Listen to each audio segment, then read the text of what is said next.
미중 반도체 전쟁이 또 한 번 새로운 국면으로 접어들었습니다. 이번에는 중국이 미국산 아날로그 반도체를 겨냥해 쌍끌이 조사에 나섰습니다. 중국 상무부는 미국에서 수입하는 아날로그 IC, 즉 아날로그 집적 회로에 대해 두 가지 조사를 동시에 시작했습니다. 첫 번째는 반덤핑 조사입니다. 쉽게 말해 미국 기업들이 중국 시장에서 제품을 지나치게 싸게 팔아서 중국 기업들이 피해를 보고 있다는 주장입니다. 아날로그 반도체는 전자기기 거의 모든 곳에 들어가는 필수 부품입니다. 자동차, 스마트폰, 산업장비, 로봇까지 아날로그 신호를 디지털로 바꿔주는 역할을 하죠. 이 시장을 사실상 장악하고 있는 기업이 바로 텍사스 인스트루먼트와 아날로그 디바이스입니다. 이번 조사의 핵심 타깃이 바로 이 두 기업입니다. 만약 중국이 덤핑 혐의를 인정하면 고율의 반덤핑 관세를 부과하거나 심하면 수입 제한 조치까지 가능하다는 전망이 나옵니다. 그래서 투자자들이 긴장하고 있는 겁니다.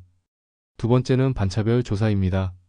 중국은 그동안 미국 정부가 국가안보를 이유로 시행해온 중국 기업 대상 수출 통제, 미국 기술 접근 제한, 투자 제한 등이 국제무역 규범에 맞지 않는 차별 정책이라고 주장해왔습니다. 이번에는 공식적으로 이 문제를 들여다보겠다는 겁니다. 시점도 절묘합니다. 최근 트럼프 대통령이 미국으로 들어오는 반도체 제품에 최대 300%의 관세를 부과할 수 있다고 경고한 직후이기 때문입니다.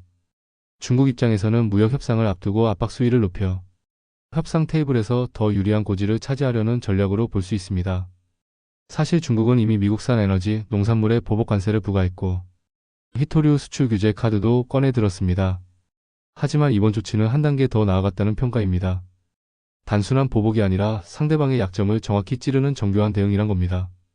문제는 이게 글로벌 공급망에 다시 불안을 키운다는 겁니다. 중국은 세계 최대 전자제품 생산기지입니다. 만약 미국산 아날로그 칩의 관세가 매겨지면 자동차, 스마트폰, 가전제품 제조 비용이 올라가고 납기 지연도 발생할 수 있습니다. 이런 이유로 발표 직후 뉴욕 증시 시간 외 거래에서 반도체 관련 지수들이 일제히 하락했습니다. 투자자들이 공급망 리스크를 다시 가격에 반영하기 시작한 거죠. 특히 텍사스 인스트루먼트의 경우 중국 매출 비중이 매우 높아서 조사 결과에 따라 큰 매출 감소가 불가피하다는 전망이 나옵니다. 월스트리트 일부 애널리스트들은 이번 사안이 장기화되면 TI와 ADI의 연간 매출이 최대 5에서 7%까지 감소할 수 있다고 경고하고 있습니다.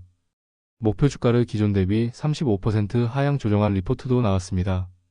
쉽게 말해 이번 조사는 단순한 외교적 갈등이 아니라 세계 반도체 생태계를 흔드는 지진 같은 사건입니다. 미국과 중국 사이의 기술 패권 경쟁은 공급망 재편, 투자 방향 전환, 기술 표준 분리라는 거대한 흐름을 만들어내고 있습니다. 업계 전문가들은 이런 상황이 결국 기술 생태계의 분절을 가속화할 거라고 봅니다. 즉 미국 중심 공급망과 중국 중심 공급망이 각각 별도로 운영되는 방향으로 갈 가능성이 높다는 겁니다. 이런 변화는 글로벌 기업들뿐 아니라 투자자에게도 중대한 전략적 선택을 요구합니다. 앞으로 어떤 회사가 어느 쪽 공급망에 더 의존하는지, 중국 매출 비중이 얼마나 되는지 따져봐야 합니다. 특히 텍사스 인스트루먼트, 아날로그 디바이스, 그리고 이들과 거래하는 파운드리 장비 기업들의 시적 전망을 꼼꼼히 점검해야 할 때입니다. 이번 조사 결과가 발표되면 주가 변동성이 더 커질 가능성이 높습니다. 그래서 이번 사안은 단순 뉴스가 아니라 투자자 포트폴리오 전략에 직접적인 영향을 줄 수 있는 이슈입니다. 당신의 생각을 댓글로 남겨주세요. 이 영상이 유익했다면 좋아요와 구독 부탁드립니다. 빠른 정보는 아래 텔레그램 채널에서 확인하세요.